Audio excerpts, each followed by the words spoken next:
ये मे मतमिदं नित्यमनुतिष्ठन्ति मानवाः श्रद्धावन्तो न सूयन्तो मुच्यन्ते तेऽपि कर्मभिः। ये मे मतमिदं, કોઈ પણ વર્ણ, આશ્રમ, ધર્મ, સંપ્રદાય વગેરેનો કોઈ પણ મનુષ્ય જો કર્મબંધનથી મુક્ત થવા ઈચ્છતો હોય તો તેણે આ સિદ્ધાંતને માનીને તેનું અનુસરણ કરવું જોઈએ. તેમાં બધા શાસ્ત્રો પણ સંમત છે, આચાર્યો પણ સંમત છે ને ભગવાનનો સિદ્ધાંત છે. શરીર, ઇન્દ્રિયો, મન, બુદ્ધિ, પદાર્થ, કર્મ વગેરે કંઈ પણ પોતાના નથી. પરમાત્માના ભક્તની નિષ્કામ ભાવે સેવામાં અને પારકાના હિતમાં વાપરે તો અનાદિ કર્મ બંધનથી જીવ છૂટી જાય છે. આવો ભગવાનનો સિદ્ધાંત છે. આજે મુકુંદ સ્વામી ઉપનિષદ હવારમાં બોલતા હતા. કેને શીતમ, કોનાથી પ્રેરાઈને આ ઇન્દ્રિયો છે એ કામ કરે છે. ઇન્દ્રિયોનો પ્રેરક ચેતન જીવાત્મા છે કે પરમાત્મા છે? મુકુંદ સાહેબ શું કહે છે? આ બધા બહુ હરકું થયું.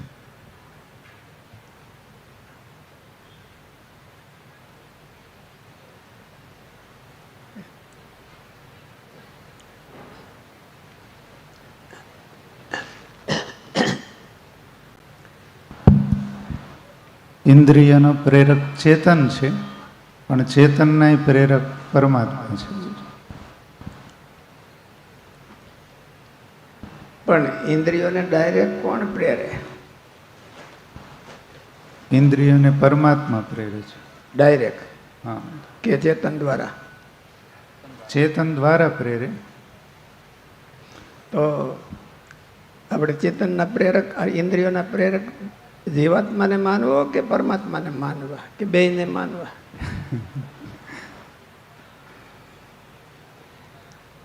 પરમાત્મા પ્રેરે છે. આપણે એમ માનીએ છીએ કે આપણે આપણા ઇન્દ્રિયોના પ્રેરક છીએ, પણ જો હવ એવું માનતા હોય તો પોતાના ઇન્દ્રિયોમાં ખામી આવવા દે નહીં. ગઢા થાય એટલે સાંભળવાનું બંધ થઈ જાય, આંખી ઉધેરી પડી જાય. ચેતનની હાજરી હોય તોય. અને પ્રાણ વયો હોતે જાય, ઇન્દ્રિયો વયા હોતે જાય, ચેતનની હાજરી હોય તોય. એટલે તત્સત્વે તત્સત્વમ અને તદ અભાવે તદ અભાવમ. જીવાત્મા હોય તોય ઓલા હાલે નહીં, અને જો એ હોય તો હાલે.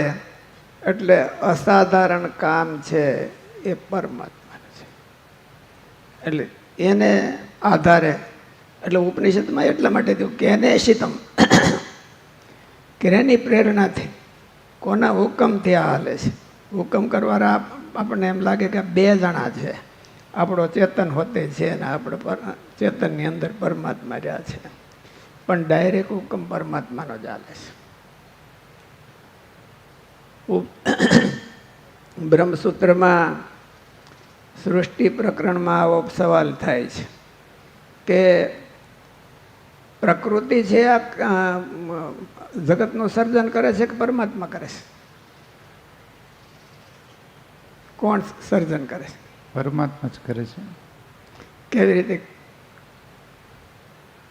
હોય છે? તો પ્રકૃતિમાંથી મહતત્વ થયું, મહતત્વમાંથી 3 પ્રકારનો અહંકાર થયો ને એવું થયું છે. તો પ્રકૃતિ જ કરતી હોય ને. તો ભગવાનની પ્રેરણાથી પુરુષે પ્રકૃતિ સામું જોઈએ ને એમાંથી પછી સૃષ્ટિનું સર્જન થયું.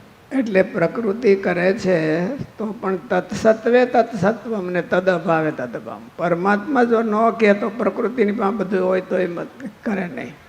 મહારાજે કીધું વિરાટમાં, વિરાટ પોતે આવી ગયો, એનો જીવાત્મા આવી ગયો, ઇન્દ્રિયો બધા આવી ગયા, કાંઈ ઘટતું નહોતું.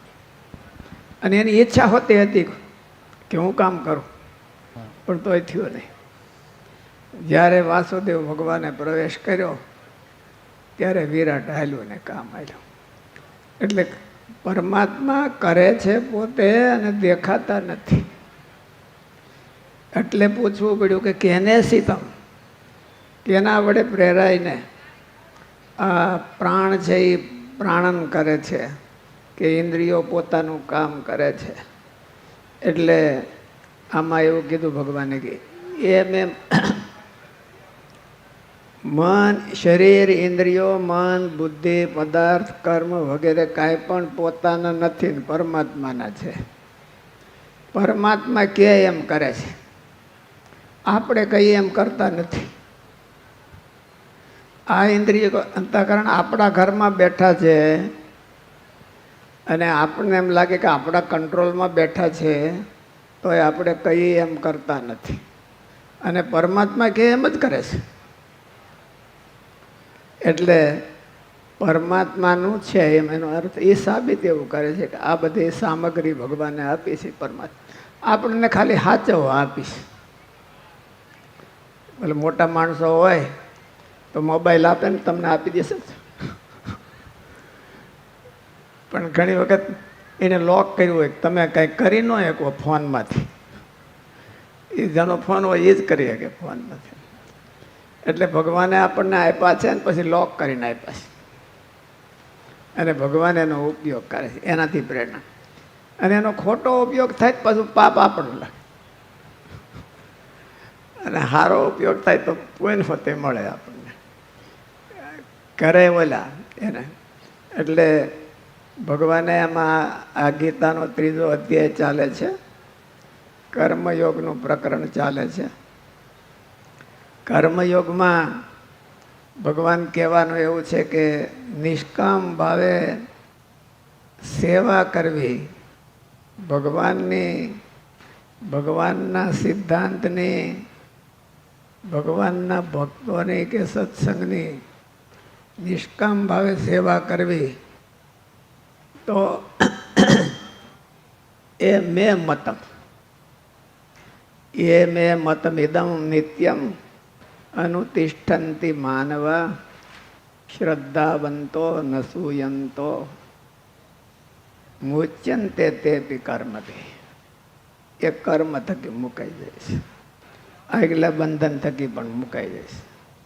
તમામ જે પૂર્વના સંચિત કર્મો છે એના થકી પણ એ મુકાઈ જાય છે, એવું ભગવાને કીધું. જે મારા સિદ્ધાંતને અનુતિષ્ઠંતિ એટલે સિદ્ધાંતનું અનુસરણ કરે છે એ મુકાઈ જાય છે. મહારાજે કીધું છે કે જેનો જીવ બળને પામ્યો હોય એને ભૂંડું સ્વપ્ન ન આવે. તો એ જીવાત્માનું કર્તૃત્વ થયું કે પરમાત્માનું થયું, કઈ રીતે ગણશો? પરમાત્માનું જ કર્તૃત્વ થયું. કીધું કે જીવ બળને પામ્યો હોય એવી રીતે વાત કરી. જીવ બળને પામ્યો હોય તો બળનું પરિણામ શું? એને સ્વપ્નમાં એની ઉપર એનો કંટ્રોલ નબળો સંકલ્પ ન થાય, એનું પરિણામ છે. પણ એનો અર્થ એવો નથી કે તમામ ઇન્દ્રિયોનો વાપરવાનો કંટ્રોલ એના હાથમાં આવી જાય. વાપરવાનું લોક પરમાત્મા ખોલે પછી હારે રસ્તે વાપરે, નબળે રસ્તે ન વાપરે. આપણને તો ભગવાન લોક ખોલી દે તોય હારે રસ્તે જ વાપરીએ કે એવો આપણી પાસે કંટ્રોલ પછી પણ નથી. ભગવાને અનુમતિ આપ્યા પછી પણ આપણી પાસે હારી જગ્યાએ જ વાપરવી કે મોડી જગ્યાએ વાપરવી એવો કંટ્રોલ આપણે પાસે નથી. એટલે એ ભગવાને કીધું, મહારાજે કીધું કે નબળાય છે. અને જેનો જીવ બળને પામ્યો હોય તો પણ એનો અર્થ એવો નથી કંટ્રોલ બધો પોતાના હાથમાં લઈ લે. પરમાત્મા પાસેથી પોતાનું કંટ્રોલ હાથમાં લઈ લે. જીવને બળને પામ્યો હોય તો એને એમ થાય કે મારા ઇન્દ્રિય અંતઃકરણ વૃદ્ધપણામાં પણ મોળા પડવા દેવા નથી. એના હાથમાં કંટ્રોલ નથી, એ ભગવાનના હાથમાં છે. ભગવાને આપ્યા છે કે તમારે આ ટાઈમ સુધી વાપરવાના, એટલા વાપરવાના, એટલું સ્વતંત્રતા આપી હોય. બળને પામવાનો અર્થ એ કે એને નબળી જગ્યાએ કંઈ ચાલવા નથી.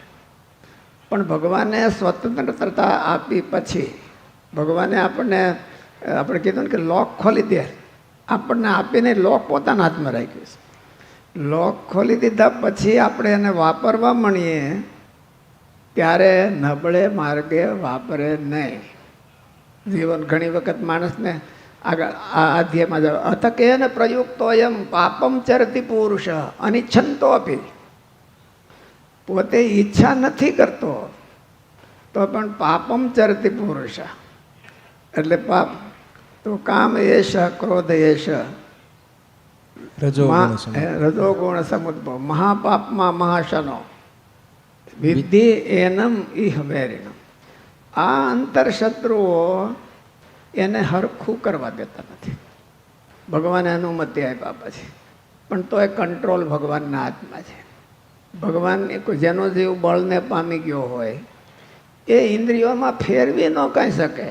કોઈક દાખલા તરીકે ભગવાનનો ભગત હોય ને બહુ બળિયા હોય અને પોતાના કંટ્રોલમાં ઇન્દ્રિયો મહારાજે કીધું કે થર થર કમતા હોય એવો બળિયો હોય, પણ હવે એને ઘટપણમાં આંખ નબળી પડી જાય તો એ હરખી કરી દેવી એના હાથમાં ખરી? એના હાથમાં નહીં. એટલે નબળી જગ્યાએ ન વાપરી શકે એ કંટ્રોલ એના હાથમાં છે, પણ આંખ ઇન્સ્ટ્રુમેન્ટ નબળું પડી ગયું હોય તો એ કંટ્રોલ એના હાથમાં નથી. જો પોતાનો કંટ્રોલ હોય તો કોઈ પોતાની આંખને નબળી પડવા દે, પોતાના કાનને નબળા પડવા દે, પોતાના હાથ પગને ઓલે ધ્રુજતા હોય તો નબળા પડવા દે? ન પડવા દે. એટલે ભગવાનનો છે. ઉપનિષદમાં મૂળ સિદ્ધાંત લખ્યો. ઉપનિષદને ખબર નહીં હોય કે આનો જીવાત્મા આમાં હોશે છે ને એ વાપરે છે તો ભગવાને એવું કીધું કે ઉપનિષદમાં કીધું કેને અસિતમ, તો હું કીધું કોના એસિત કીધું એ તત્સહ એમ એને એનો કંટ્રોલ એની પ્રેરણાથી એ હાલે છે એવું કીધું. અને એને જાણવાથી એ મુકાય છે. ગીતામાં સીધી ભાષામાં, ગીતા જો કે ઉપનિષદસુ ગીતાસુ એવું આવ્યું છે. આ ઉપનિષદનો સાર છે ને ગીતા છે એ ઉપનિષદ, એટલે ઉપનિષદમાં ન સમજાય એવું હોય એને ગીતામાં સારા શબ્દોમાં કીધું. અને ગીતામાં ક્યારેય ન સમજાય એવું હોય તો મહારાજે વચનામૃતમાં કીધું, ગુજરાતી ભાષામાં કીધું. સિદ્ધાંત એક જ છે, સિદ્ધાંત એકનો એક જ છે. તો કે એ મેં મતમિદમ નિત્યમ અનુતિષ્ઠંતિ માનવા શ્રદ્ધાવંતો ન સૂયંતો મુચ્યંતે તે વિકર્મથી.